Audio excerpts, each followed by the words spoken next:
We're about to get started with that part. For those of you who are not familiar with our format here, we open up the live chat for you to add questions, but I come prepared with a set of questions that were submitted either through our newsletter or through our Facebook group. If you are not on our newsletter, we definitely welcome you to join our mailing list. You're going to see along the bottom here our phone number as well as our email address if you'd like to join our newsletter. And if you're interested, check us out on Facebook. We are in a Facebook group called Texas Landlords. Those of you who are who own real property in the state of Texas and are not part of Texas Landlords are welcome to join us on Facebook. We have a community of over 8,000 landlords, property managers, and investors all over the state of Texas, sharing ideas, asking questions,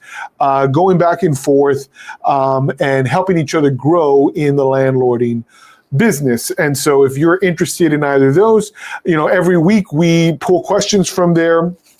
This week I've got quite a few questions that I'll get to, but if you haven't contributed your question either through the Facebook group or send us an email or send it through our newsletter, you are welcome to do so at any time. Hello, James. Good to see you as always. We welcome your active participation as we get into today's topic. So I want to begin with the topic at hand, which is the best way to use a security deposit after a tenant vacates. And the reason we talk about this is because it seems like it would be pretty intuitive, the kinds of things that you can do with a deposit and pretty simple what to do. But unfortunately, this is one of the areas in landlord-tenant law where landlords get themselves into a ton of trouble. And it just comes down to the fact that you don't know the rules, and not knowing the rules is going to hurt you every single time. So I want to show you the rules, and I want to show you the best practices when it comes to handling a tenant security deposit. So the first one is always, 100% of the time, be prepared to issue a refund of that security deposit. By default, state law in the state of Texas says every deposit is refundable. If it is a deposit and it is indicated in your lease as a deposit, consider it refundable. Well, Ernie, what about a non-refundable pet deposit? Well, if you call it a deposit, it's refundable. Even if you call it non-refundable, even if your lease says non-refundable security deposit, every single deposit is 100% refundable. Unless it is properly applied based on the terms of your lease and based on state law. So get this out of your head that there's any such thing as a non-refundable deposit. That's going to trip you up. It's going to cause you more problems than it's going to create solutions for you. If you're taking money as a deposit, be sure you're applying it to some actual fee or some damage that you incur based on the use of the property by that tenant. Consider every single deposit refundable. And that includes if your tenant doesn't give you a forwarding address, because the laws in the state of Texas are pretty clear. Even if they don't give you a forwarding address, you still owe them the deposit. There's a couple of ways that you can get it to them, even if they haven't given you a forwarding address. One is just to mail it to the rent house. Right, it's the last known address that you have. If 30 days have gone by and they haven't given you a forwarding address, but you've done all your assessments, there are zero deductions and they're owed a 100% refund, or perhaps there are some deductions and you owe them a partial refund, you can issue payment to them and mail it to the last known address, which is that rental property. Now, if you've already got tenants there, make sure your tenants are aware that you're going to be sending a letter, and if a letter comes addressed to the prior tenant, they are to return it to you. But if that tenant forwarded their mail, they should get it, right? If they have updated the USPS and forwarded their mail, you send the notice there, it'll get forwarded to them, even if they didn't give you a forwarding address. And I'm aware of the fact that this is not a requirement under state law, but it is a good practice to undercut any claim that you acted in bad faith and withheld this security deposit without proper authority. So next, it's key that you understand the difference between what is ordinary wear and tear and what is actual negligence or misuse. So things run out, right? Things wear out all the time through just regular use. One very common one is carpet. Right, if you've got carpet that's 8 or 9 years old and people walk the same way every time in and out of the front door, and you've got carpet there, that's a very high traffic area, and it's very likely that at the front door, you're going to get a lot of wear and tear on that carpet, as opposed to some corner in a dining room that rarely gets used, or it certainly doesn't get used as much as the front door entrance. Recognize when there's actual damage caused from negligence or misuse as opposed to what is normal, what is ordinary wear and tear. Because the truth is, you can't charge for ordinary wear and tear. You just can't. And if you attempt to, you could get hit with a wrongful withholding claim. And that's the last thing you want to get hit with, because you elected to charge them for something that they damaged, yes, but through normal use and ordinary wear and tear. Now, what is ordinary and what isn't ordinary? That's going to vary from home to home. And it's based, some of the evidence of it is also going to be reflected in the quality of, in this scenario, the carpet that's being used. Higher quality carpet's going to last longer. It's going to take a better beating than cheaper, lower quality carpet. And so understand that if you did put the cheapest kind of carpet in there, it's probably going to wear out faster than if you'd put something of higher quality. And it's important to understand that difference. Okay, but what if you can't tell the difference between normal use or ordinary wear and tear and negligence and misuse? Then I wouldn't chance it. These are what I call jump balls. If it's a 50-50, if you cannot definitively say that was definitely caused by negligence, then I always tell landlords to shy away from those deductions, because those are the ones that potentially could get you into a whole lot of trouble. And unless you've got extensive damage throughout the house and you can prove negligence or misuse, if it's a 50-50, if half the judges would go this way and half the judges would go that way, it's just probably not worth deducting from that security deposit, because you risk getting a wrongful withholding claim. So how do you calculate your deductions? What is my recommendation? So I recommend starting with damages to the property first, specifically those damages that you can prove are from negligence or misuse. Start with those, and definitely always 100% of the time document those damages. Make sure that you've got a running record of the holes punched in the wall and the scuff marks on the floor that clearly were not from ordinary use. Clearly, some hunk of metal dug into the wood and scarred the floor in a way that is not normal. Document it and calculate, again, all of the damages to the property first. Next, I would go and list out all of the fees. How many times did you assess late fees? And does your ledger reflect that? Were there HOA fines? Were there other fees, maybe for parking or other things that are regularly charged in your lease that simply went unpaid by the tenant? You calculate the damages, you calculate the fees, and finally, you throw in any amount of unpaid rent.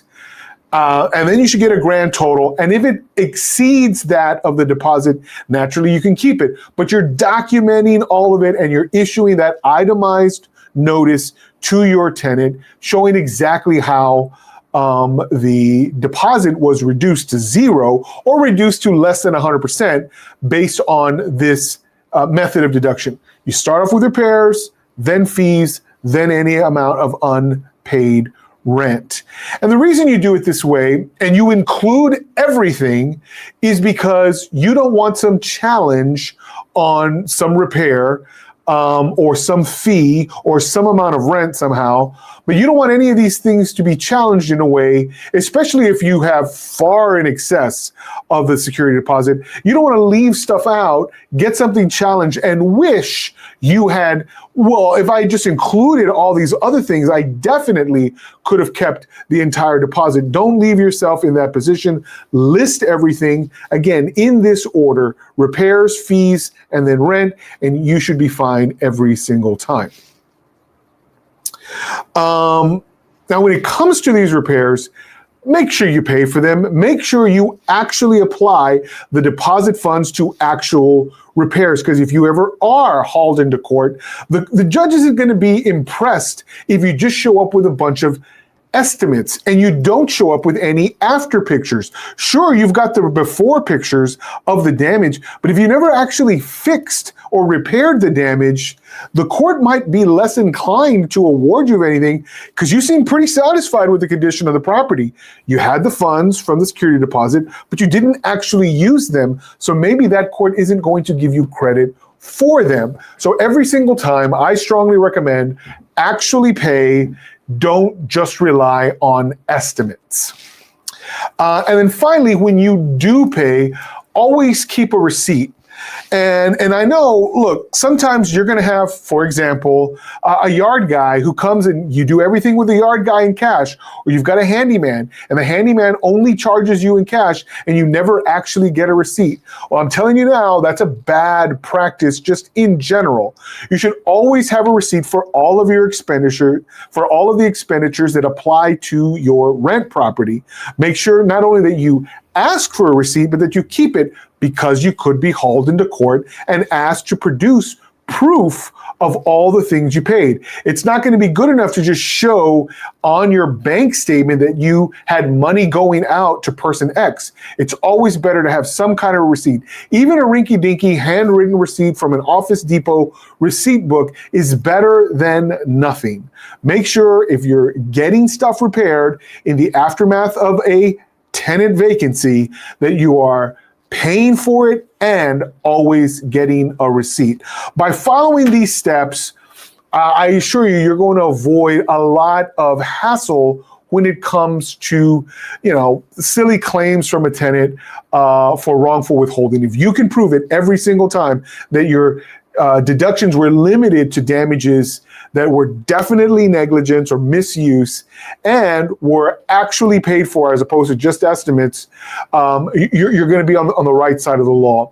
But remember to start off with the understanding that every deposit is refundable. And when you start off with that presupposition, you're likelier to refund money that you can't prove, and send notice that you can definitely substantiate with excellent evidence. So that's my 2 cents on that.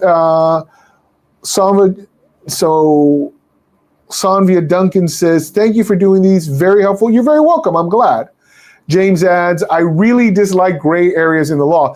Yeah, and that's the problem with the gray area, is that it could go one way, it could go the other. So my preference is just to avoid the gray. Make sure when you're operating in very distinct colors, for sure. In fact, what I like to do with clients when we come in is I actually go through their list with these 3 highlighters.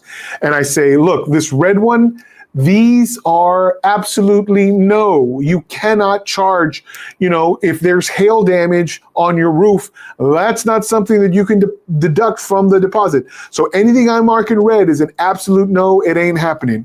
Green is absolutely yes.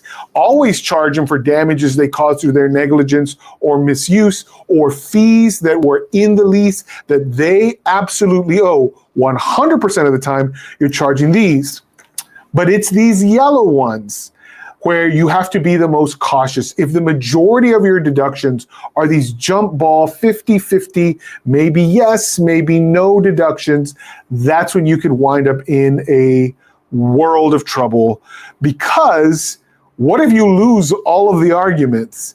What if none of them are actionable, and now you're paying up to 3 times if they can prove, bad faith, which hard to do. It's really hard to do. But you don't want to put yourself in that position. You definitely want to lead with the green, lead with the ones that are absolute yes. And if you've got fees that you can also prove are absolute, and then you got rent, and just those alone, your green ones, and then all of your other deductions, which are 100% easy to prove, if that amount exceeds the deposit, you're on good ground. You're on good ground. And you don't want to rely on these yellow ones, and you certainly don't want to include any of the red ones, because those are just not lawful deductions. So let's see. James also says the landlord forum on Reddit has many posts about normal wear and tear and deposits in general. Lots of disagreements. Yeah, and what helps is that, I'm just not speaking from a position of opinion. I'm speaking from years of litigation on these things, and courts. This is where attorneys make their money, is because they can make an argument that's a maybe. It's good enough to get it in front of the judge. And if they win enough of these, they could bleed you dry, because all they have to prove is that you wrongfully withheld $1 to be successful. And if they got enough of these, they might be able to prove it. And along with the statutory penalties, you're going to get hit with attorney fees as well. And you don't want to be in a position where a $1,500 deposit turns into a $6,000 judgment because of some wrongfully withheld amounts and a boatload of attorney's fees. So, word of advice, always be cautious and wise with the way you deduct from a security deposit. Robert Grayson writes, my question was about including non-payment of rent. Thanks for clarifying. You're very welcome. I always recommend that you include non-payment of rent, but throw it in at the end, right? That's kind of your catch-all. That's your cleaner at the end, your closer, because it's easy to prove. It's the easiest to prove, right? And so start with the damages that you believe are absolutely caused by negligence, then the fees, then unpaid rent. Robert, by the way, has our first question. He says, I live in Dallas and want to file a petition. So I'm getting into the pre-written questions now. If you've got one, add it to the chat. I'll be happy to get to it. I live in Dallas and want to file a petition for eviction on a property I have in Crosby. It's a long drive. The petition for eviction form needs to be notarized. That's true. Can I do it here in Dallas and then use efiletexas.gov, or do I need to go all the way to the JP in the Houston area and have it notarized there and then file? The good news is, no, you do not need to travel. You can do this remotely. In fact, we routinely file petitions from our desks here in this office. We don't actually go to the Justice Court and file in any of the courts in the state of Texas. And so you could file both by mail, or if you're set up for e-file like we are, you can file through e-file. Now, not every justice court is set up by e-file, which is why I mentioned the mail, because from time to time we have to submit eviction petitions the old-fashioned way. And we send a check and we send the forms notarized here. We ship them out through the U.S. mail and then wait for them to be caught by the court and filed. So, yeah, Robert, I hope that helps you. You can definitely file remotely, especially if your court accepts e-file.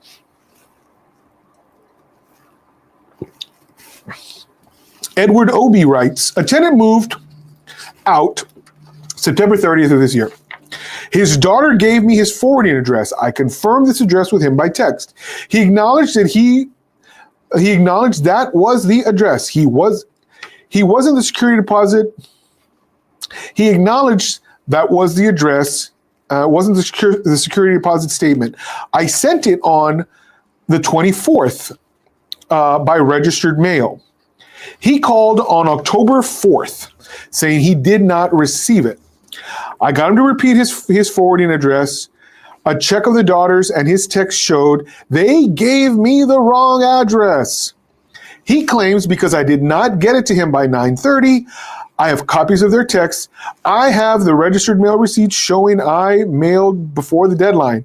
Can he claim I violated the law since he did not receive it on time? No, he cannot. And I'll tell you why, because the law doesn't require you to get it to him in 30 days. The law requires that you send it within 30 days after he has given you a forwarding address. And guess what? Because he gave you a wrong forwarding address and you sent it there, you're done.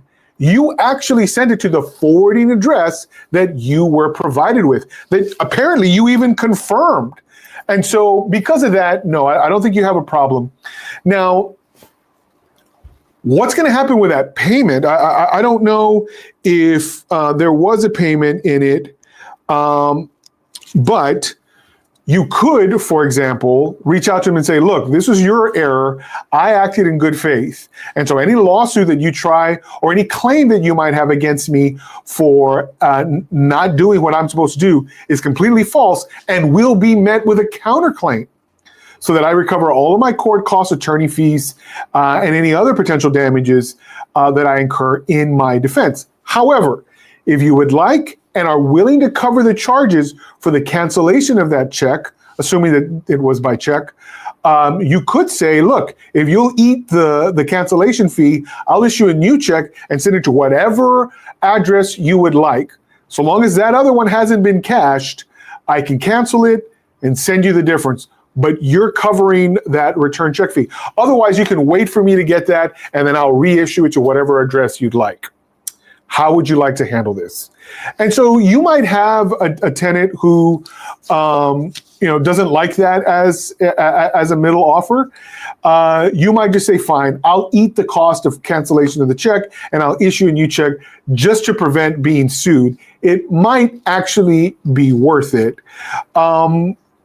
Or you just wait and see what happens, which I don't recommend. I would prefer you take control of the situation and even to say, look, I'm going to cancel that check and reissue your deposit refund. Where would you like it sent? If he says, forget it, I'm suing you, then do it anyway. If he's giving you the corrected address, do it anyway. That way, if he does sue you, he's going to look very silly, and he's probably going to have to pay your legal costs if he tries to do something where he's the one who screwed up and you actually acted in very good faith.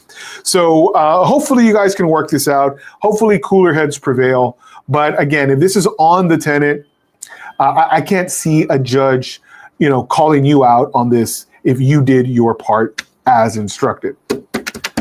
Robert Grayson says, thank you, Robert. You are very welcome. On to question number 3. This is Catherine Workman.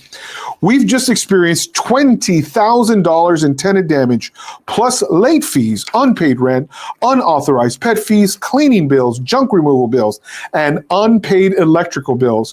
What legal steps will guarantee we are paid back, if any? We do not care if it's a 20-year payment plan. We would like to recoup this loss. Well, guarantees are hard for me to talk about. I don't know enough facts, and there probably isn't one. Unfortunately, these things happen. And so one thing that you can do to prevent this from happening again is, regular inspections, great insurance, and holding the tenant to account before they ever walk out the door for repairs and fines and fees that they owe in accordance with the lease. My guess is none of this happened in just the last month of the lease. It was probably going on for a while. And so if you catch it soon, you can correct it soon and possibly even collect it from them so that you have no damage at the end. But that's not the case here. They're already gone. They've caused the damage. $20K in damage. How do you get it back? Well, I always tell landlords there are basically 2 bits that you need to consider. These are the most important things in any lawsuit, particularly against a tenant. Number 1, can you find them? Do you know where they currently live? Do you know where they currently work? Because if you can't find them, you can't sue them. And that's a real problem, if you're hoping to collect this from them. But by being unable to find them, you've got zero chance of locking down a judgment. Number 2, if you do find them and you do win a $20,000, $30,000, $40,000, $50,000 claim against them, Do they have any capacity to pay you? Because there is such a thing as a judgment-proof tenant. These are people who would never have the money. We don't have debtors' prisons in this country. And so you could end up with a really pretty piece of paper that has a really nice number on it that you can never, ever collect. Understand, particularly in the state of Texas, you can't garnish their wages. And unless they own property over and above their homestead, you can't seize it. A person is protected in Texas in their own home, their residence, their own vehicle. If there's two of them, they get a vehicle per person, and then up to $50,000 of their personal assets. So they would have to have, assets in excess of that, in excess of a homestead, a personal vehicle, and $50,000. If it's two individuals that are on the hook, $100,000 for a married couple. And so, unfortunately, debtors have a lot of protections here. And if they don't have these kinds of assets or accounts that you can go after, and they're not the kind of earner in the workforce that's likely ever to have these things, it's an expensive, unfortunately, a very expensive lesson that you've learned here in how to manage the property and how to manage people who are causing you harm. Remember, the rent only goes so far. If the tenant's in the property, totally jacking up the place, they got to go, because your most valuable asset isn't the rent roll, it's the house. And so, sorry to deliver bad news, but unfortunately, that's the way it goes. If you've got a judgment-proof tenant, I just can't recommend suing them. It's just going to be a waste of time and money. I don't mind doing the work, but you would mind paying for it to get absolutely nothing out of it. So that's my 2 cents. Goose Landing says, my friend walked away from a property that she signed a lease with without seeing the apartment because there was no promised washer and dryer hookup, and it smelled like mold. She paid the deposit when she signed it. The company sent a bill for $15,000 because she walked away and refuses to refund her deposit. What do you recommend? Well, Goose Landing, I don't know. It's hard to help your friend. I don't know what the lease says. I don't know what she agreed to. I certainly don't know how much her deposit was or what the rent was. But what I can tell you is that if she signed a lease sight unseen, she probably took the unit with an as-is provision that says, hey, whatever's here, I love it. I'm taking it as it is. And that's it. Well, if she found defects on the premises, she should have followed what state law requires, which is written notice to the landlord and a reasonable opportunity to make it up. By just packing up and leaving, she stands to be subject to full acceleration of the lease. That's full cost of the entire lease all the way to the end. And that's kind of what it sounds like with the $15,000 is, yeah, they can keep the deposit and they can assess these fees because she owes them. Last point. The landlord, however, is required to mitigate their damages. So that damage calculation will shrink, but not until the landlord finds a replacement tenant. And so that's really where the fight is. How long does it take them to find a replacement tenant? At that point, the debt can be reassessed.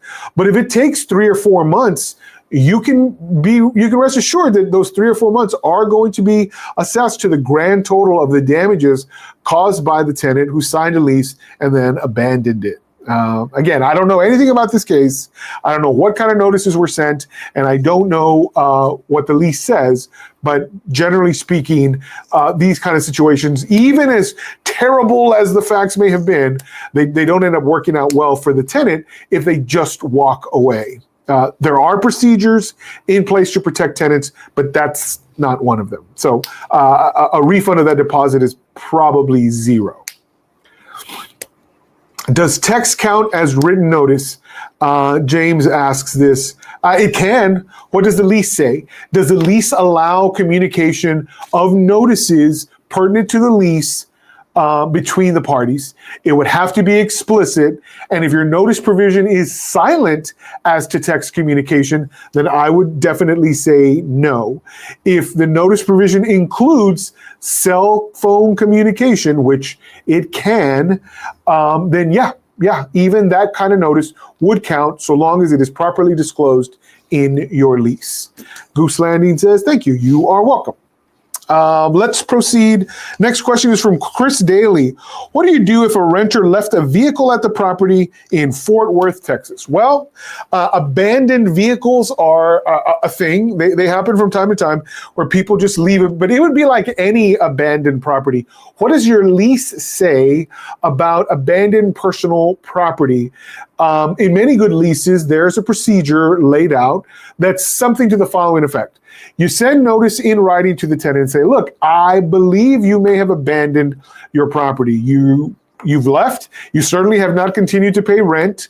And if you do not contact me within the next 48 hours, I will presume that this property is abandoned and that I can discard it in any way that I see fit. Essentially, you want to give your tenant notice and an opportunity to come and collect their stuff. But if they don't, there's probably a procedure either in your city or your county for reporting an abandoned vehicle on your property and having it towed away. They'll deal with the county or the city in the future to recover that property if they care about it. Otherwise, it'll be impounded and the city will probably take it over. But no, you don't have to just keep it there. Like with any abandoned property, there is a procedure where you can declare that it has been abandoned after the tenant has been given good notice. And you don't give this because they necessarily deserve it. You give it because you don't want them to hit you with a lawsuit later. You want to undercut any potential claim by sending notice, giving them a reasonable time to come and collect their stuff. And when they don't, calling up the city or the county and saying, I got an abandoned vehicle, please come and tow it away. So that's that. Robert Grayson asks, you filed an abstract of judgment for me. I never got a penny, but I'm sure it looks nice on the tenant's credit report. Well worth it. Well, I'm glad. Now, what's funny about that, Robert, is what can happen is down the line, if that individual seeks a property, the abstract of judgment helps when they want to buy their house. So you got somebody with the capacity to buy, and 5 or 6 years later, they're in a better financial position and they buy a house, or they get married to someone who has a better financial disposition, and together they're buying a house. But guess what? That judgment pops up and their lender tells them, look, unless you clear this judgment lien, I'm not loaning you the money for this house. Clear it out, get it paid. I don't want it affecting my collateral. And sure enough, that's when I get a call. Hey, we got a judgment lien. What's the current value of the lien? We tabulate the total value with interest, send the number to the title company. They send us a form and a check. We send you the check. We sign the form and release the judgment. So it might not happen soon, but it could happen, and that'll be a good day. And so hopefully that's what's coming down the pipe. Vishal Bansal says, to adjust a rent against deposit for the tenant as a one-time favor, where to put it in the lease amendment? Should it amend the deposit clause of the original lease or the lease extension in Texas? Well, Vishal, I'm not sure why you would adjust the rent against the deposit. And okay, look, if you've heard enough of me talk about deposits, my statement is always the same. Don't touch the deposit during the tenancy. Never, never, never. It is never a good idea. You're simply robbing from yourself, because it is likely that you'll need, especially for someone who is already in default, you'll need those funds down the line. So I never recommend deducting any amount of the deposit during the lease term. So that's that. If you want to waive rent, you can always do it, but that's also something that I don't recommend. And so I'm not sure how to give you good advice here, except to say, don't amend your lease to lower the rent unless there's some really, really good incentive for you for doing it. And certainly don't rob yourself from that deposit and help out the tenant who can't make rent this month. What they're indicating to you is they can't afford your house. And so you probably need to start taking steps to evict somebody like that, as opposed to, cutting them a break, because this is not going to get better. It's probably going to get worse. So Daniel K. writes, when it comes to maintenance visits to the property, it's becoming difficult to agree on a time with the tenant, and they often want to reschedule these appointments. What can I do? Well, Daniel, I'm going to shift you and your attention to your lease. Does your lease actually require you to coordinate a time with your tenant? Most good leases do not. In fact, what most good leases say is, I will attempt to give you notice, but I can enter to make repairs or to conduct inspections or to yada, yada, yada, yada. And so I always recommend giving notice, but I don't recommend coordinating with the tenant. And you might have a tenant that says, well, you're not coming into my house unless I'm here and unless I'm well rested, because I work all day. And yeah, it's going to have to cater to me. Wrong. Read your lease. Probably doesn't say anything like that in the lease. So if they refuse to let you in, notice to vacate, or really what I preach is a 3 strikes and you're out. And so if 3 times you've attempted to enter and they have prohibited you from entering, notice of default, notice of default, notice of default, and ultimately, notice to vacate, because that's not something you should tolerate. Already it sounds like you're frustrated. You go on and say, Daniel, I'm sorry, I said Daniel. My reading ain't so good today. Daniel RK says, I understand I can enter the house with proper notice, but I also don't want to create uncomfortable situations. Please advise. That's why you're sending notice to them and not asking them permission. Understand what your lease says. For example, hey, it's Wednesday afternoon. On Saturday at 10 o'clock, I plan to be there to do X, Y, and Z, whether that's an inspection, whether that's a repair, whether you're going to be there with an AC guy to install some new equipment, whatever. And if every time you go, the tenant refuses to let you in because it doesn't suit them, again, unless that provision is in your lease, you're issuing that notice of default. I understand being accommodating to tenants, but don't let them renegotiate the terms of the lease they already agreed to, right? It's in there, it's their agreement to, and it's very healthy for them to just recognize that you have these rights, and that, hey, if you're there to make the place better, that's making the place better for them too. So again, I don't like the idea of a tenant who bullies the landlord and tries to convince them they have fewer rights than the lease actually pretty clearly already states. Kyle Davis, realtor, writes, my tenant signed a 1-year lease. She's only been residing in the property for 5 months, and she sent me an email indicating a 30-day notice. Can I hold her responsible for the full amount of the lease? Yes. Unless your lease allows people to just end the lease arbitrarily, that usually doesn't apply, because it doesn't sound like you were given a notice this soon isn't a 30-day notice. All right, let's do some math. If the average month is 30 days and there's still 7 months left, that's a 210-day notice. It doesn't take effect until the last day of the lease or after. The fact that they give you 30 days is of zero meaning. There's no effect until the lease has come to an end. So they can say, look, it will not go beyond the 365th day of our 12-month term, but just arbitrarily picking 30 days in the middle of the lease, that's not a thing. They can't terminate it within the lease term. Pure and simple. Yes, you can hold them to the end of the lease. Daniel says, thank you, you're welcome. James says, many tenants lose their lease I find. Yeah, that happens. Be prepared to give your tenants a digital copy of the lease. I think that's just good practice. You also don't want them complaining that you refused to issue them a copy. State law allows you to give them a digital copy, and I strongly encourage that.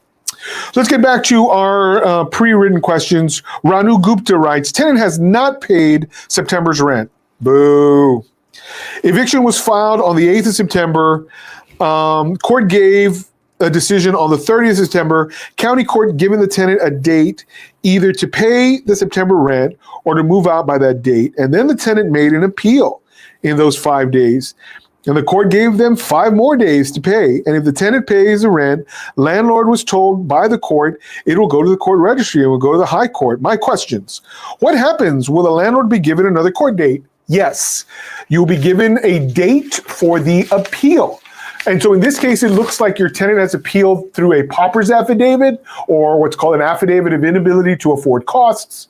And within that agreement is the agreement to pay rent each month as it comes due. So they don't just owe rent for the month of October, they also will owe rent on November 1st. Hold them to that, because their failure to pay might mean you're eligible for a writ of possession in the month of November before you ever get to your eviction appeal trial. But yes, you should get a second setting for the eviction appeal, possibly in October, but it could bleed into the month of November. Keep a watch. Here's another thing. Not all courts set the date automatically. So once you get a new case number and a new court assignment for that eviction appeal, contact the court and ask, do you set the trial setting automatically, or do I need to request a date? I want the earliest one available if that's the case. Every single time you want to do that. Next, tenant has not paid for October. Well, it kind of sounds like they did as part of their eviction appeal. And so long as they keep paying, just keep track. The moment they don't pay, you should be eligible for a writ of possession. Right now, the rules are a little convoluted, and it's too convoluted to kind of get into in this session. Come January 1st, the rules are much better, and your writ of possession will be much faster. I did a whole video on that. If you want legislative update, I released that on September 1st. How long will it take to keep going like this? Hard to say.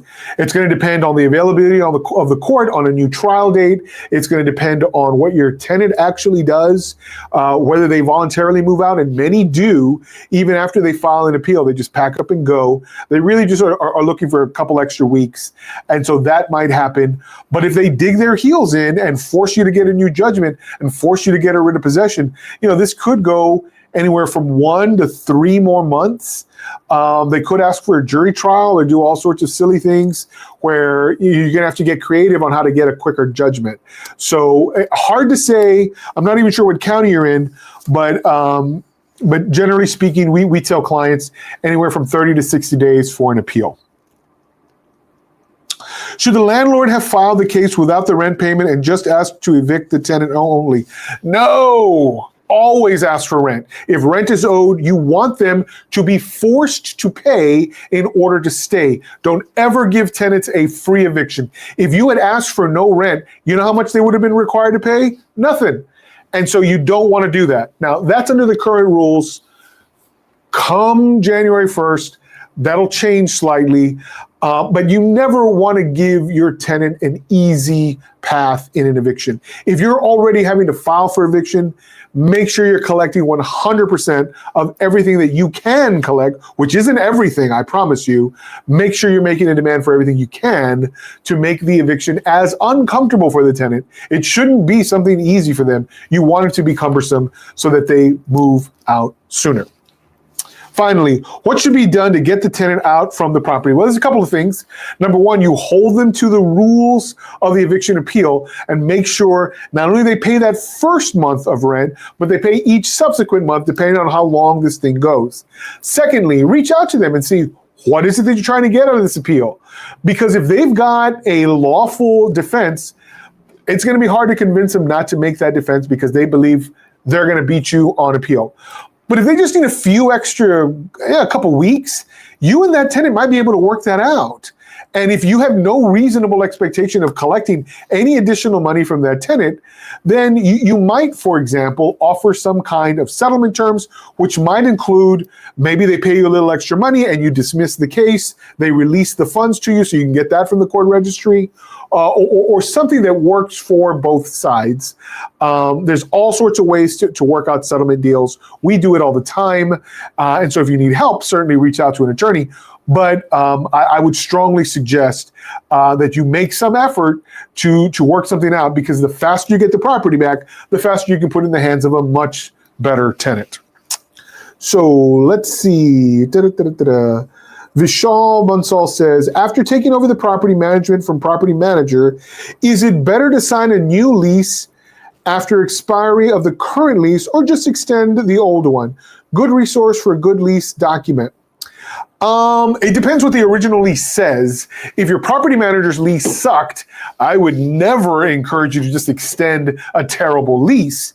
But if you're signing essentially the same lease, or the property manager's lease is better than the one you got, then yeah, go ahead and extend it, as long as you are sure that you want to extend that lease. Make sure that you're raising the rent.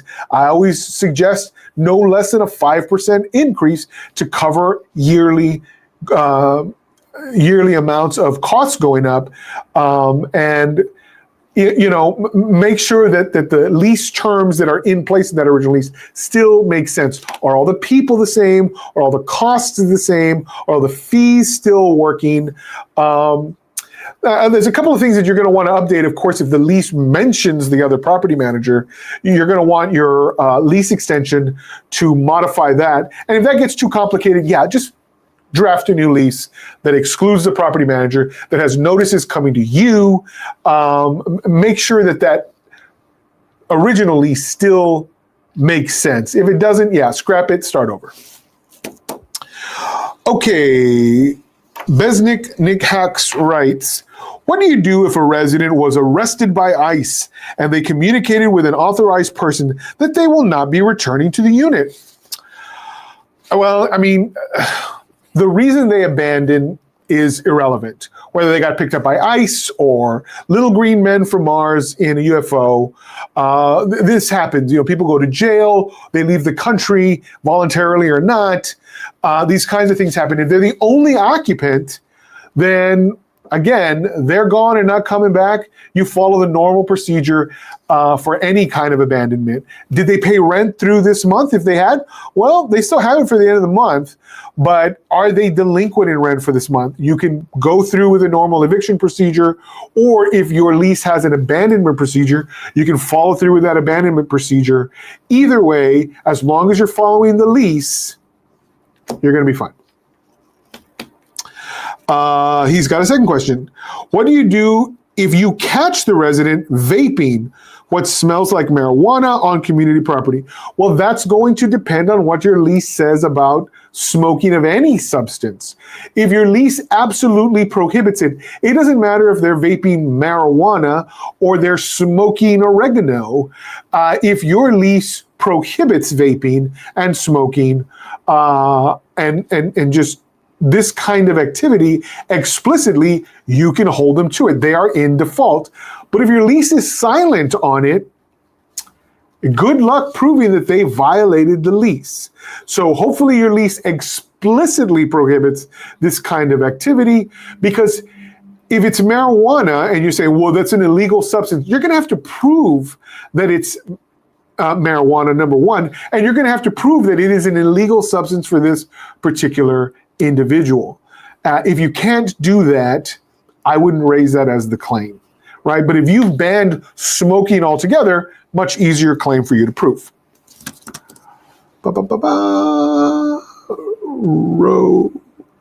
Rose says Harris. Rose, did I answer a question for you earlier? Okay, maybe I did. Next question, Diamond Star Roofing and Construction. If a tenant that recently moved in has caused major problems, like causing friction with other tenants and the landlord. She has been going around telling other tenants that I've been talking about them and talking about other tenants' business. I've had several tenants not talk to me anymore.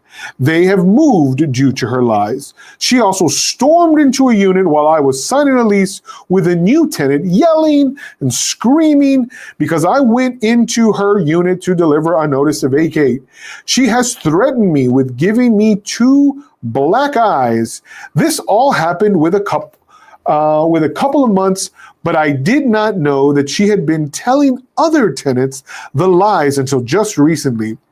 Would this be a cause for immediate termination, or do you think that I have to give her notices first? I gave her a notice to vacate already and filed a police report. I don't know. I don't know what your lease says. I don't know if rude or obnoxious behavior or, interfering with other tenants or trespassing, as it appears she may have done here, is prohibited in your lease. My guess is that all of those are prohibitions. And so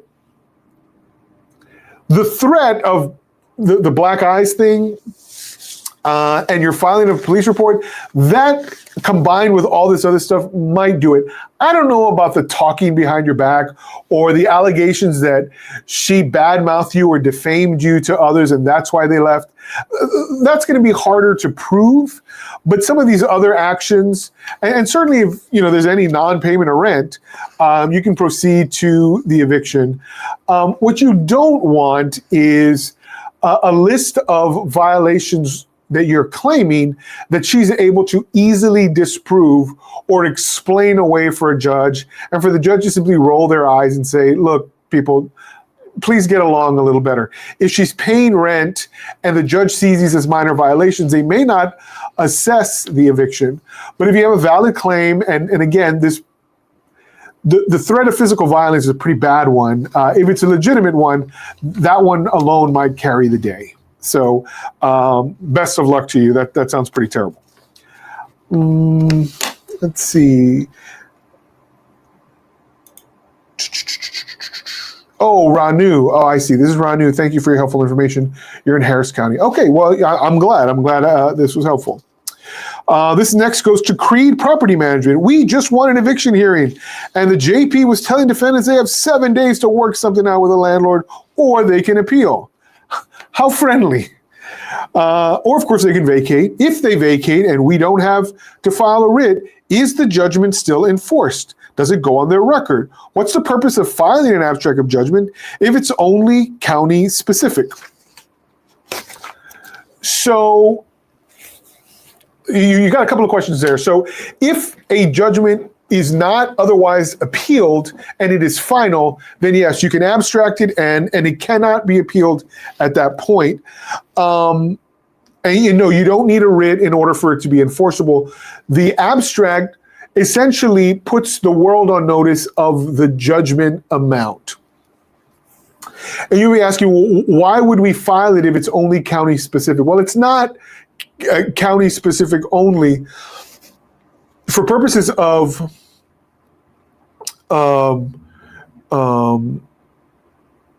sites that collect judgments and note eviction filings, I mean, that could be good nationwide. And so it's important to have an eviction judgment on somebody so that others in the future will know that they were properly evicted.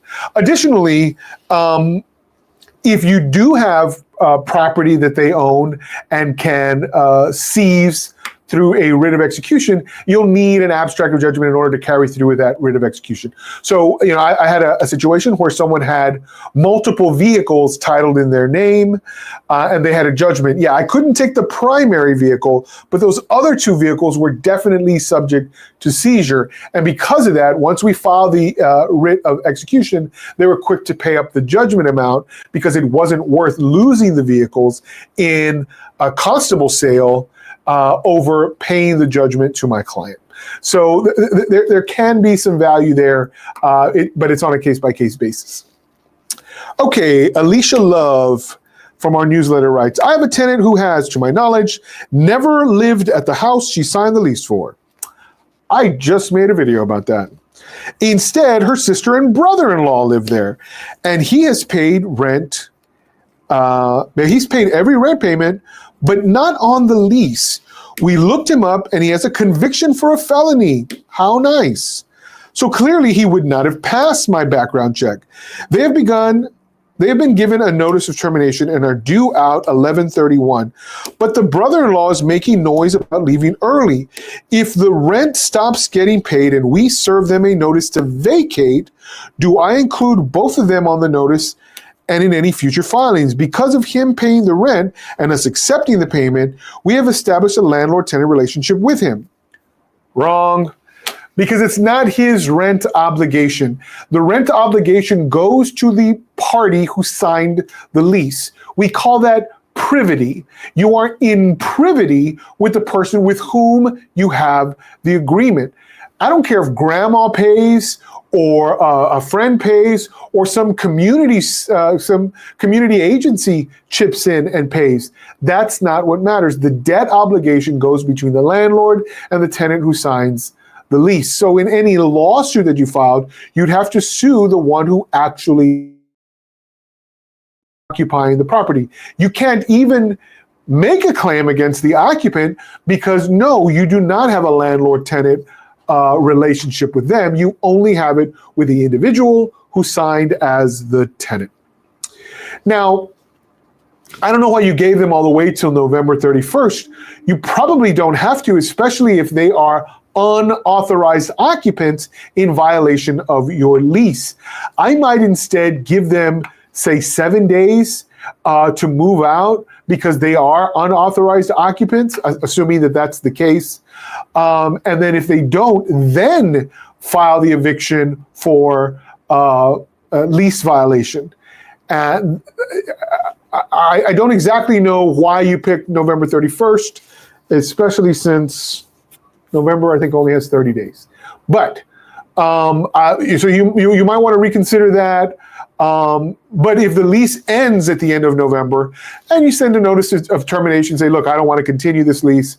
Yeah, you can sue them for holdover if they stay beyond that. Or if they stop paying rent, you can definitely sue them for non-payment. You would have to issue a new notice because it's a new violation. But again, I don't see the real reason to give them so much time if they're clearly violating your lease by being an unauthorized occupant. Okay. Sonia Melendez says, I gave the first 3-day notice on September 3rd. Since I did send it certified, I decided to resend it on the 7th. They sent partial rent on the 5th of September. Oh, the 5th and the 7th of September. I filed for eviction for violation of the lease. No pets allowed. The judge gave them 5 days to move out. Can I charge the rest of the rent and late fees from the deposit?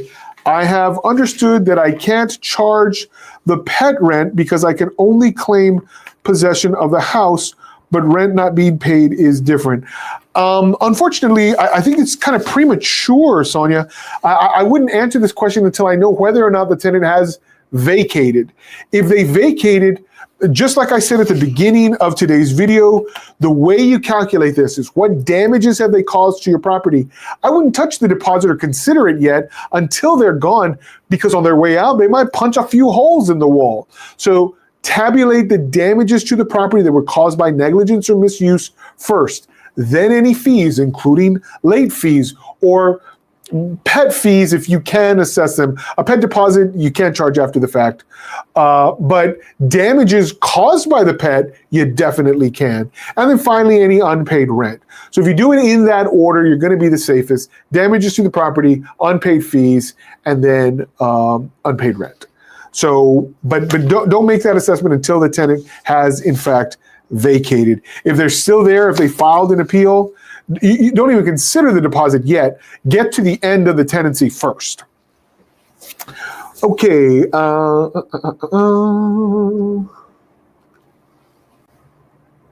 Okay, very good.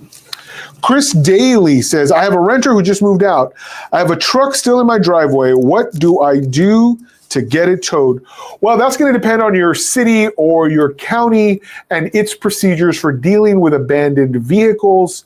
There's probably something, again, that your city or your county already have in place for that sort of thing. But to declare this thing abandoned, you might have an abandonment provision in your lease. I talked about that earlier in the video. If you do have an abandonment provision in your lease, follow what it says. It's usually something to the following effect. Hey, looks like you abandoned your property here. In this case, your vehicle. You certainly haven't continued to pay rent for it. You've got 48 hours to contact me to let me know that you're going to come get this. Otherwise, I'm going to declare it abandoned if it is still here after 48 hours. Thanks so much. And I would make every effort to get this notice to them. If you have their email, text, if you got a snail mail address, you know where they work, get this message to them so they can take the property, so they can take this car. If it's broken down and they say, look, you can do whatever you want with it, wait out the 48 hours, and then whatever procedure your county or city employ for abandoned vehicles, use that. Okay, KT Lynn says, I've got 3 questions. All right, we're going to get to all of them, KT. Question 1, silly but necessary. For notice to vacate, can you clarify or show an example of what attached to the inside of the main entry door is? Can I put it in between the frame and the door? No, you cannot. Has to be on the door, not beside the door. So, real simple. Let's say this is the door, and I'm knocking on the outside. Nobody answers, but I have a key. And I unlock the door, and I open the main entry door, and on this side, I put the notice, right? I attach it firmly affixed to the inside of the main entry door. Then I shut the door and lock it and leave. That's attaching it that's affixing it firmly to the inside of the main entry door. Do I have to literally unlock the door and tape it to the interior side of the door? Yes. I would like to avoid confrontation as I'm little and just need to go through the process. Then I've got the perfect solution for you. It's the same solution I preach nonstop. It's regular and certified mail. Send in regular and certified mail. This is the way we send all of our notices to vacate. We can track it. We know when this notice was either delivered or attempted delivered. And here's what we know about attempted delivery. If they're both mailed together, we know that upon attempted delivery of this one, we have actual delivery of this one. As long as you've got a mailbox, this strategy works every time, and judges love it. Now, come January 1st, as long as your lease allows notice by email, guess what? You'll be able to deliver your notice to vacate by email. You'll never have to open a door again. That's in January, and it's got to be in your lease already allowed. Question 2, before the notice or filing eviction, if they only pay rent and part or none of the late fees, do I still have grounds to give notice to vacate and file an eviction, or an option to add it to their balance ledger and accept the payment? So you can't evict for late fees. And here's what happens when you attempt to utilize the application of funds clause just this one time. For example, and I'm going to make the math very easy. Let's say the rent is $2,000 and there's a late fee of $100. And they pay $2,050. So they've still got a $50 balance. And you know that your application of funds clause says, look, I can apply everything to late fees first. So that $100 late fee, gone. And that leaves a $50 rent balance. While that is technically true, most judges are not going to allow you to evict for $50. That's not to say that no judge will allow you to evict, but too many judges out there won't allow it, so I don't encourage it. Now, what you can do is you can accept the rent and issue a notice of default and tell the tenant, you still owe $50 or whatever it is that remains unpaid. I'm giving you 7 days to pay it, and if you don't pay it, you're subject to eviction. And maybe you collect it, maybe you don't. But if you don't, you send them another notice. This is your second notice that you have an unpaid debt in accordance with your lease. I'm going to give you 7 days to pay, but if you don't, you may be subject to eviction. And then again, they pay nothing. And so you send a third notice, and in this notice you say, look, this is the last time I'm going to mention this. You have an unpaid debt of $50. If you fail to pay it, I will issue a notice to vacate. And sure enough, they don't pay, and you issue a notice to vacate. Now, you're saying, Ernie, that sounds ridiculous.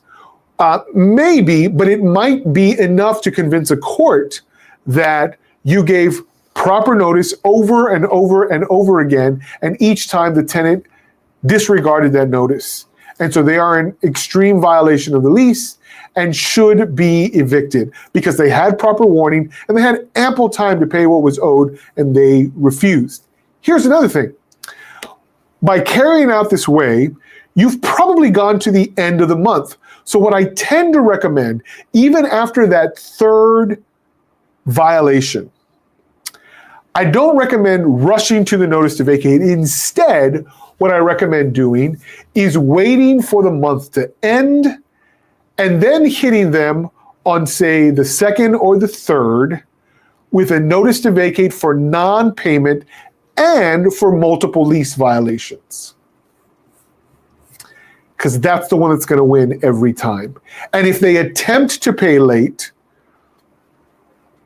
because they were delinquent the month before and they're currently delinquent now, even under the new rules, you will be able to evict them. And you can say, I don't want the rent. You were delinquent last month and you're delinquent this month.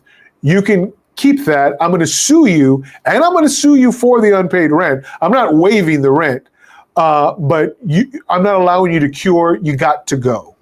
And so that's the way I recommend handling this kind of situation, to undercut any claims by them that you're being petty, by giving them notice and giving them ample opportunity, and them not doing it, and then subsequently failing to pay their rent on time. You got them. And that's always a much stronger claim than what you have right now.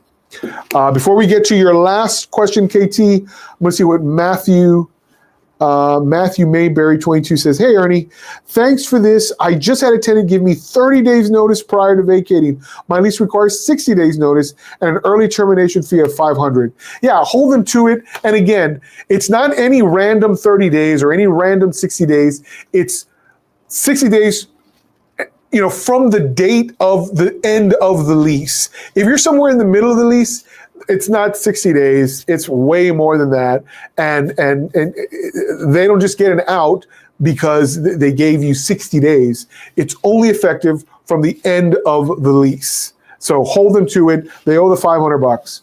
Tiger Harris says, landlord charged $1,200 to hub tenant who did not change AC filters. Lease had application of funds clause, but HUD funds are restricted. HUD eviction will be difficult. $1,200 for not changing AC filters. It kind of sounds like maybe the AC went out and the landlord had problems. Here's the problem I have with these kinds of claims. If the landlord says, well, you didn't change that AC filter for 2 years, but the landlord never made an effort to inspect their own property and care for their own AC, you're going to find judges who have zero sympathy for that landlord because that damage was 100% repairable and preventable and should have been subject to some kind of inspection.